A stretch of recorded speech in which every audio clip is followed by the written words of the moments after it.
Christy Wopat is a local author and blogger. Recent works include Almost a Mother and Always Ours. Dealing with the traumatic themes of infant loss and how to move forward, her books were an answer to other books not telling a realistic story of how to cope with such a tragedy. I'm Amy, and he's Brent, and this is La Crosse Local. My name is Christy Wopat, and I was born in the southeastern part of Wisconsin in a tiny little town called Sharon that doesn't even show up on the map. And I got into writing, I guess, because I've always loved to read and write, but then something happened in my life where I realized that other people needed my words. It was kind of like, at first I wrote for me to help me feel better, and then I realized, oh, this might help other people too. And so then I started looking into like the more serious parts of writing, like publishing. You've dealt with some traumatic losses in your life, of course, just like you said. How did that inform your writing? It changed everything about my writing. Ever since I was a little kid, I wrote in a diary or a journal, or like when blogging first started, I always wanted to write things down. But when in 2009, I delivered twins who were born too early, and they both passed away. And suddenly I was experiencing this grief like I had never experienced before. And the only thing I could do that made me feel better was to like write it all out and get it all down. And suddenly words became like a whole different thing for me. My writing wasn't just like, oh, I love to write and like keep a record of what I'm doing. Now it was like, I want to remember this. I need to remember this. And the more I did it, the more I realized like, oh, hey, I really actually like this. So you have a new book out called Always Ours. How does this book continue the conversation on pregnancy and infant loss? This book is a product of my heart and soul. I am obsessed with it. It's a picture book that follows the story of two girls, Erin and May, and you don't really know what's going on with them, but they know something's up with their parents and they're not sure what. And in the book, they find out that their little brother has been born, but he has died. And the whole book is about the hope that comes after you experience a loss like this. There's grief, but then there's hope. And the biggest message of it is that after someone you love has died, it is okay to remember them. You have permission to keep mentioning their names and bringing them up, even if they were babies, because people like to pretend like it didn't happen when a baby dies, because it's so uncomfortable to talk about. I think I read it on your website, but both these books in some capacity were created in a way for, of course, for you to get through it, but also that you said that there wasn't a resource like this out there. Actually, I just had a conversation about this yesterday. I was in a meeting.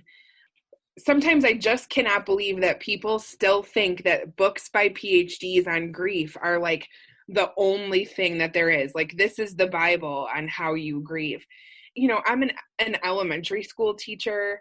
I'm like really type A. And so after my twins died, I was like, okay, I need to make an action plan because this hurts so much. I can't stand it. And I need to feel like I'm doing something to make it better. And when I looked for books, they were all books written by PhDs, and there is nothing wrong with that. But for me, it's that classic, like, oh, there are 5 stages of grief that you go through. And I'm like, dude, you feel like you're on a roller coaster. Like, there's no, like, I am passing through the stages of grief. It's like scribbles on a page.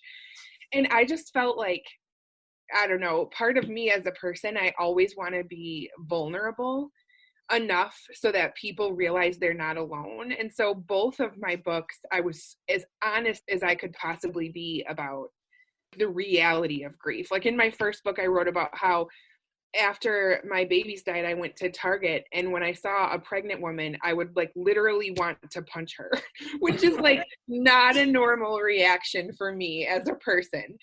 And so I would think like, holy cow, who am I and who have I turned into? And it was really scary. And so, you know, I wrote both of my books to show people like, okay, that's actually normal and it will go away, I promise, but you kind of have to work on it. And grief is work. There's something there when someone that you think is potentially just like a regular person going through the same issues that you are. You also have a blog called You Guys. What do you share on that platform? That is a little bit of everything. I have a Facebook page also called You Guys, and I'm a person who really, really likes to make fun of myself, mostly because I just think life is better that way. Like, you just laugh at all of the stuff instead of get mad about it as much as you can. I have 2 kids, a 10-year-old and a 7-year-old, and they provide a lot of entertaining stories. So on my blog and on my Facebook page, I really just try to make people laugh about the silly stuff that happens or how I mess up. Like, one day I was in the shower shaving, and as I passed my razor from one hand to the other, I literally sliced a piece of my nose off, like the skin of it. And like, I was sitting there and I was thinking, I can't wait until people ask me, what happened to you? And I say, I shaved myself accidentally in the shower. Like, I just kind of write about a little of everything, being a teacher, being a mom, just like being a human being in this time of total chaos. You know, it also said you do speaking engagements, which I would imagine they're now moved to Zoom if you're doing those. What can people expect at one of those events? Yeah, so much like every other person in the speaking business, so much has been canceled, but some have been moved to Zoom. Most of my speaking events are geared towards families who are grieving and looking for hope. I talk a lot about tangible ways that you can take action to help with the hurt that comes along with your grief. So I like to tell a lot of stories. The first half of my book is totally about like the dumb things that people said to me when I was grieving. So when I speak, I like to tell a lot of those stories because it gets people laughing and really feeling like, oh, yeah, that is something that someone said to me too. I can't believe they said it to you. So I just try to be really relatable and give people hope. I speak for a lot of like memorial walks where parents and families can go to remember and memorialize their loved ones who have died. So yeah, mostly just stories and hope and relatability. I think it's been a difficult time for a lot of people the last 3 months with COVID. Not tying it directly to that, but what's next for you? How are you adapting, or what are you looking forward to?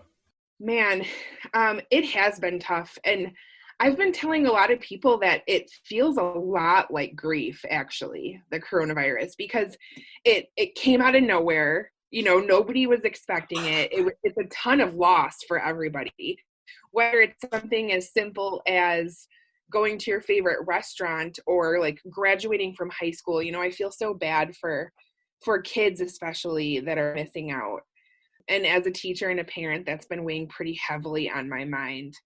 I'm still writing. I have another book that I just finished. That's a book for 4th through 6th graders.